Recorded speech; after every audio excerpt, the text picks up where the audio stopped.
L'idée, c'est quand même de voir comment est-ce qu'on va utiliser ces municipales pour régler tous les problèmes qu'on a vus aujourd'hui. C'est quand même ça l'idée. Donc ça peut paraître un grand écart. Et ce qu'il faut voir, en fait, c'est que le grand écart, c'est pas de notre fait, c'est du fait du monde dans lequel on est. C'est le grand écart entre ce qu'on voit avec Griveaux et Villani, toute la vieille politique qui continue le même refrain à travers les municipales, et avec ce qu'on peut voir de localisme dans ce qui peut rester de gilets jaunes qui essayent de se dire, tiens, avec les municipales, ça va être le lieu pour résister, pour faire un endroit qui sera souverain tout seul, on va être autosuffisant, on va faire tout ça. Et le grand mot aujourd'hui qui arrive, c'est le municipalisme. Donc ça, j'ai essayé de creuser, mais c'est en tout cas quelque chose qui est assez important à l'heure actuelle dans le débat sur les municipales. Il y a des choses qui ont franchement l'air bizarres dans ce qui pousse cette notion de municipalisme, mais dans ce qu'il est discuté en tant que tel, déjà, il y a des limites, et notamment cette idée que le local suffira à résoudre les problèmes des gens aujourd'hui.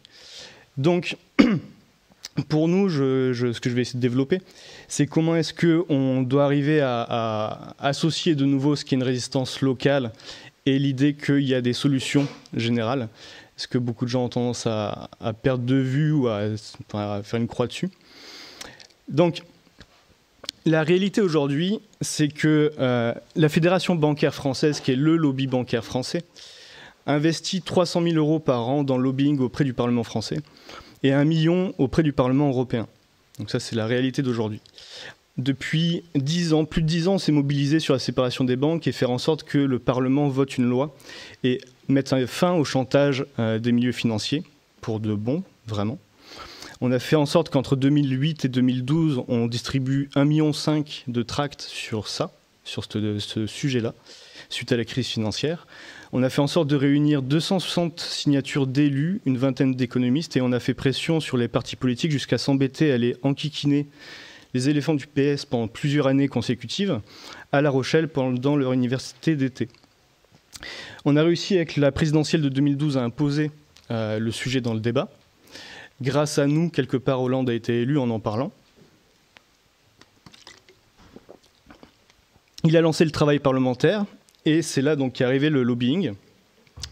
Donc ça c'est 2012, il lance cette idée de réforme bancaire. Et janvier 2013, il y a la Fédération bancaire qui publie un rapport qui s'appelle Réforme bancaire, mythes et réalités. Les députés boivent ça comme du petit lait. Le chantage aux 400 000 emplois de l'industrie bancaire leur parle beaucoup. Ils abdiquent et donc Moscovici est fier d'annoncer 6 mois plus tard le fait que cette loi est votée, elle est vide, elle est dangereuse, mais c'est fait. Donc on a fait en sorte de continuer avec 3 flancs. Ça a été le fait d'engager un deuxième coin avec la question de la Banque nationale, notamment pendant la présidentielle. Ça a été le fait de retourner, après avoir vu plus d'une centaine de députés en 2012 pendant le débat, on était les seuls en fait, avec la Fédération bancaire à aller toquer aux portes des parlementaires sur la séparation des banques. On est retourné en 2017 voir les députés tout frais pour leur en parler, et malgré le fait qu'ils soient députés, ils étaient quand même en train de découvrir que 2013 était une fausse réforme bancaire. Il y a eu la France Insoumise qui en a fait mention en mettant un amendement dans le projet de loi de moralisation de la vie politique, ce qui forcément n'allait pas marcher, ils n'ont pas insisté derrière. Donc notre troisième flanc, c'est le lobbying citoyen. C'est de faire en sorte d'encore faire en sorte que le niveau de conscience politique des citoyens s'élève, et faire en sorte que si les députés pensent être impuissants entre d'un côté un lobbying énorme et de l'autre côté une opinion publique baladée par les médias, faire en sorte que par le lobbying citoyen, la situation change. Donc notre politique se résume à saboter le silence général sur un sujet pareil, à équiper nos citoyens et à pirater la vie parisienne. C'est pour ça qu'on lance cette souscription, c'est faire en sorte que si le lobbying bancaire met 1,3 million sur 800 personnes, que nous on puisse avoir les mêmes moyens pour 60 millions. Et ça vaudrait franchement la peine, c'est pas énorme, si on prend 1,3 million, c'est 100 000 € mensuels. 10 000 personnes qui font 10 €, c'est pas énorme, donc ça c'est la chose qu'on doit absolument arriver à trouver. Et donc maintenant je vais vous expliquer pourquoi faire. On va publier très rapidement un appel et une plateforme pour faire en sorte que les élus et les candidats puissent affirmer et travailler avec nous sur le fait de dire que la séparation des banques, que le fait de contrôler la finance et de développer le territoire et l'économie, c'est la priorité politique, malgré ce que les médias estiment être les priorités. Donc l'idée est que vous soyez candidat ou pas, sur une liste citoyenne ou pas, l'idée c'est de constituer un réseau d'élus et de citoyens pour ça. C'est ce que nous proposons de faire en allant rencontrer tous les élus et candidats au municipal, afin de leur présenter cet appel, de leur faire comprendre l'importance de la chose, et l'idée que nos solutions sont... Enfin, de leur faire comprendre quand même que les solutions qu'on propose sont crédibles. C'est la chose la plus importante. Le problème, généralement, ils comprennent que c'est un problème. Le problème, c'est que la solution, ils ne pensent pas forcément que ça puisse marcher. Donc ça, il faut arriver à leur faire comprendre aux élus, aux candidats, leur faire signer cet appel, les faire rejoindre un réseau qu'on nourrira de documents, d'informations suivant l'actualité, etc., pour qu'ils soient tout le temps à saisir l'importance de ça, et qu'avec la plateforme qu'on crée, ils puissent avoir des documentations comme vous-même pour en parler autour d'eux et faire la rumeur sur le fait que c'est ça la priorité. Si vous vous retrouvez face à des élus ou des candidats qui sautent pas au plafond quand vous leur parlez de la séparation des banques ou de la Banque nationale, vous étonnez pas, vous savez très bien que c'est pas si facile à comprendre. Et ensuite, ceux qui vous diront que ça n'est pas l'affaire des maires, demandez-leur qui va pousser ça si c'est pas eux. Et si vous répondent que c'est le gouvernement, vous avez le droit de rire très fort. L'important aujourd'hui, c'est que les gens se dérobent pas. C'est pour ça que je parlais du localisme tout à l'heure comme étant un problème. Que les gens ne se dérobent pas, élus et citoyens, au fait que ces problèmes globaux nous concernent tous, et surtout sur le fait qu'il y ait des solutions. Et profiter de toutes problématiques locales qui vont être discutées à cette occasion-là, et c'est des bonnes choses d'en discuter, mais en profiter pour ramener la question globale. Donc sur l'éducation de nos gosses, si les gens estiment que c'est la priorité, ne surtout pas oublier que les GAFA, le soir quand ils vont sur Facebook, ou leurs voisins de classe, qui n'ont peut-être pas la même famille, etc., vivent dans un monde où les GAFA s'amusent avec leur cerveau. Si la question écologique est cruciale, ne pas laisser la recherche dans la misère et EDF à la découpe, etc. etc. On fera en sorte de faire une conférence publique autour des élections municipales avec des élus qui auront signé tout ça. On verra ce qu'on peut faire, si on peut rencontrer des gens sur Paris, etc., pour qu'ils aient à se confronter à des élus qui soulèvent ça. D'ici là, il y a donc là-bas au fond un papier, si vous voulez vous engager sur ces municipales, d'une manière ou d'une autre, si vous voulez participer à cette mobilisation-là, laissez vos coordonnées là-bas. On a vos coordonnées, mais c'est juste histoire qu'on puisse savoir que vous, précisément, ayez envie de faire des choses. Les municipales en tant que telles. Il faut avoir 18 ans pour être candidat.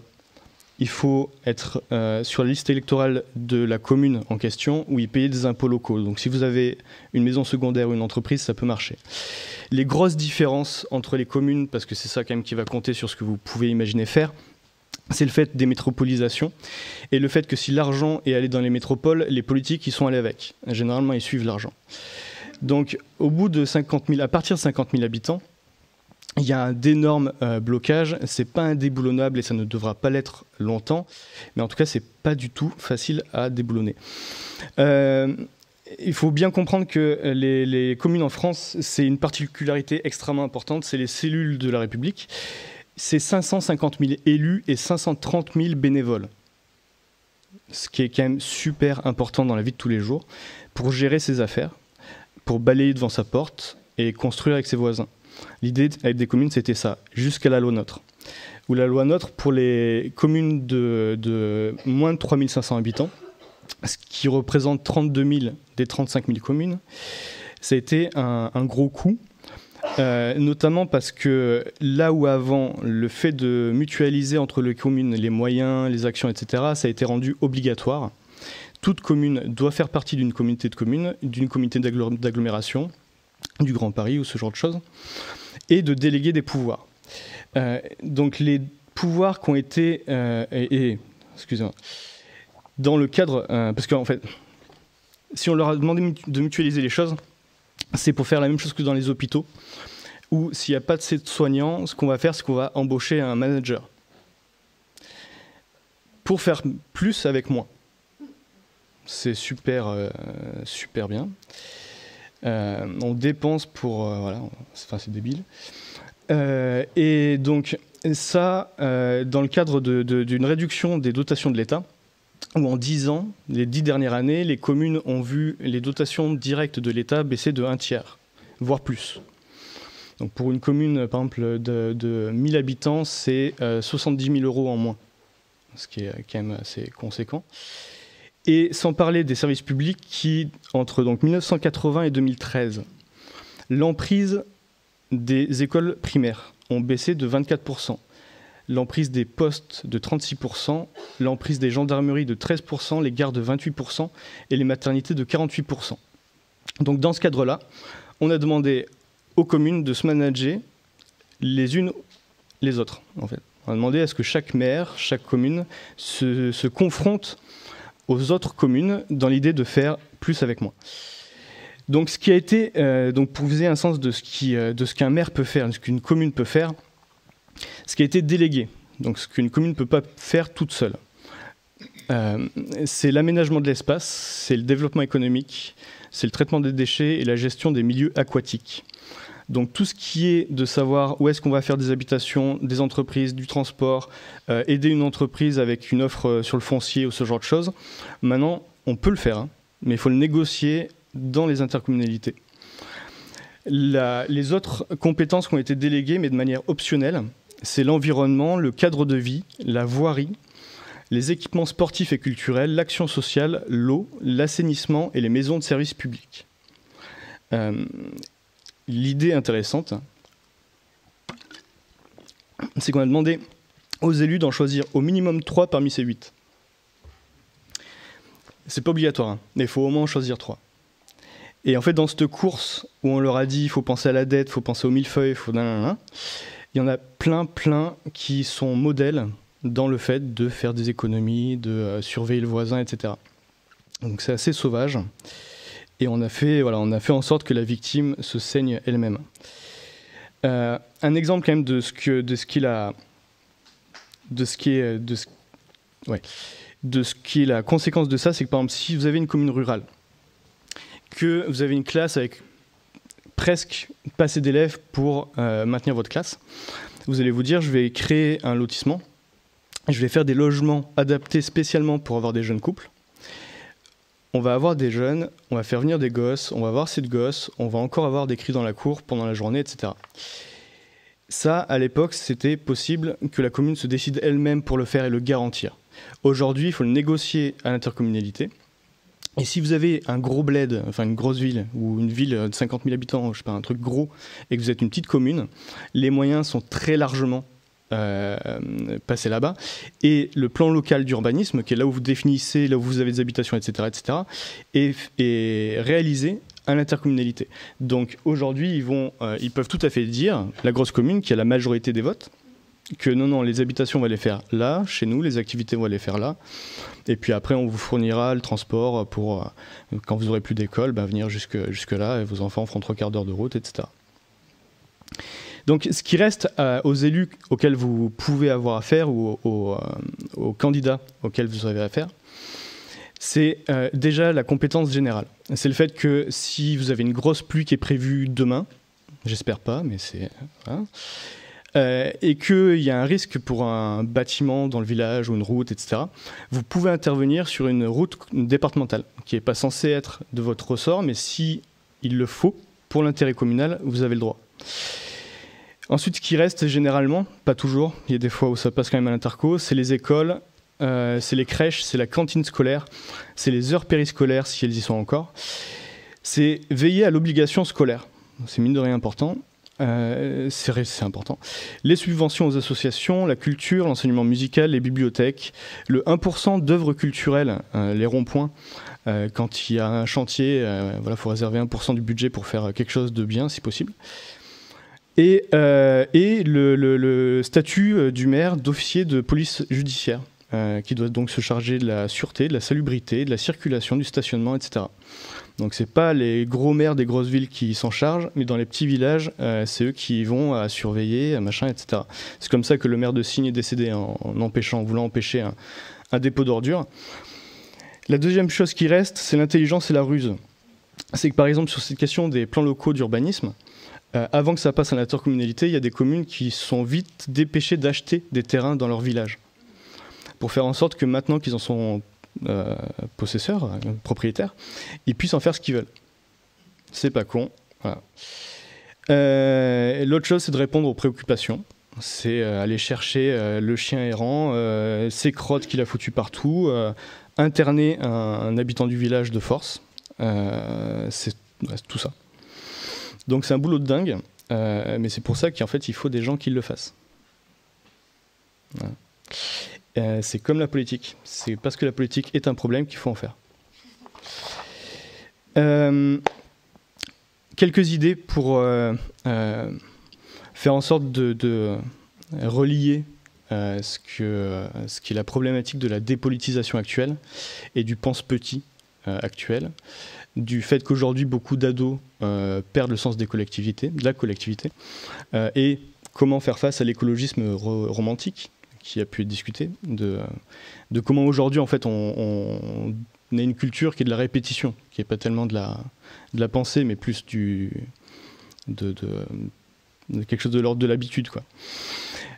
Donc des idées, c'est qu'une commune peut tout à fait organiser une nuit d'astronomie, en invitant un associatif qui vient et qui anime ça. Ce qui peut se faire, c'est de proposer à ce qu'une petite conférence avec un chercheur invité dans un bar soit organisée. Il y a un festival en fait qui est intéressant qui s'appelle Pint of Science, une pinte de science. Donc voilà, vous cherchez le chercheur, vous cherchez le bar et vous proposez à la commune d'organiser ça. C'est de proposer à l'école d'avoir des échanges réguliers avec les chercheurs comme le film a montré en Chine, pour répondre à tout type de questions. Alors, il y a une association qui s'appelle l'Outil en main, qui est une association de retraités artisans, de les faire venir dans les écoles pour qu'ils puissent travailler de la matière. Sur la question de l'écologie, par exemple, c'est aussi de faire en sorte de proposer aux gosses de construire des moulins à vent, des moulins à eau, mais en tout cas de ne pas juste voir la superbe éolienne qui tourne, mais de se rendre compte qu'il n'y a rien de gratuit, il n'y a rien qui nous tombe du ciel, etc. Donc, théâtre, orchestre, etc. Les associations peuvent initier des choses, les communes aussi, les élus peuvent initier des choses et faire en sorte de défendre une certaine qualité de la culture et tout ça. C'est la cantine municipale pour que les gosses bouffent bien. Là, il y a un maire qu'on connaît de Dordogne qui vient de faire un truc, c'est d'arriver à convaincre l'intercommunalité d'acheter des terres agricoles dans son bled. Il les loue gratuitement à des agriculteurs qui veulent se lancer. Et en échange, les agriculteurs garantissent de fournir ce qu'il faut comme nourriture, production locale, à la cantine. Ce qui peut être fait aussi contre l'hystérie, contre les produits phytosanitaires. Alors, j'ai pas entendu ta question tout à l'heure. J'ai entendu la fin, alors je sais pas si ça touche à ça. Mais ce qui peut être organisé, c'est des réunions entre agriculteurs, professionnels de la santé, et chercheurs dans l'agroalimentaire, mais de renouer le contact. Parce que par exemple là, le maire qui était un peu à l'origine de tout le truc sur les interdictions dans les villes, qui est vers Caen, il a fait son interdiction, il n'est pas allé voir un seul agriculteur du coin. Donc, ce qui est un peu dommage quand même. Sur la question de l'eau, en ce moment, l'eau, il y a une grande partie des communes qui ont perdu leurs compétences eau, c'est passé à l'intercommunalité, mais tellement c'est un problème et tellement il y a eu des réticences que l'État a dû permettre à pas mal d'endroits à ce que ce soit reporté en 2026. Le danger de ça, c'est que là où aujourd'hui vous avez des communes avec un conseiller et oui ou non un bureau d'études qui s'occupe de ça, si ça passe à l'intercommunalité, ça devient forcément une gestion énorme, ça implique de recruter des ingénieurs, de recruter des gens et en fait là où vous cherchez à économiser, ça coûte plus cher. Il y a plein de cas comme ça aujourd'hui qui sont en train de se passer où en fait on perd la discussion directe avec des élus qui assument leurs décisions au conseil. On a aujourd'hui des élus municipaux en fait, qui doivent assumer des décisions qui ont été prises pas par eux. On perd cette démocratie-là. Et on se retrouve avec une logique économique qui est assez absurde. On compte plus sur la mobilisation des gens locaux. Et on se retrouve avec des frais. En 30 secondes, la démocratie locale, il y a quand même des choses intéressantes. Il y a quelqu'un qui n'est pas là, mais qui s'appelle Émile Ricard, qui est à Fort-Calquier, qui est dans une liste, qui a travaillé sur ça. Ses idées, c'est d'encourager l'accès au compte-rendu des conseils municipaux. Non, il n'y a pas de problème. C'est de faire des budgets participatifs, de proposer aux gens de venir directement réfléchir à dans quoi on va mettre l'argent. C'est de créer un comité des forces vives avec des gens tirés au sort, des experts, etc. De faire des sondages, de faire des référendums locaux et de faire en sorte, par exemple, que les résultats de tout ça soient dans les courriers de la mairie et dans le journal de la mairie, plutôt que d'avoir, comme on a à Épinay-sur-Seine, le photo du maire 3 fois par page, d'avoir vraiment l'idée qu'il y a dans le village un débat, qu'il y a des réflexions et tout ça. Il y a les monnaies locales. Ça, franchement, si vous avez l'occasion chez vous de voir une expérience de monnaie locale, allez voir. Il y a des trucs qui sont plus ou moins intéressants. Il y a, semble-t-il, des choses franchement intéressantes. Il y a même dans le Nord des expériences avec des communes qui y prennent part complètement. Donc voilà, donc l'idée, ça sera de construire un réseau d'élus et de citoyens pour faire en sorte que contrôler la finance et développer le territoire soit la priorité. Si vous êtes candidat, c'est tant mieux. Les gens seront sûrement ravis, vous aussi. Si vous ne pouvez pas, vous pouvez faire le reste. Voilà. Donc au fond, il y a possibilité de laisser son nom. Attendez pas que ce soit la ruée pour sortir, pour le mettre. Et donc là, je crois qu'on a 1 heure pour en discuter. Si vous avez des idées sur les municipales, sur quoi faire, si vous avez des questions et tout...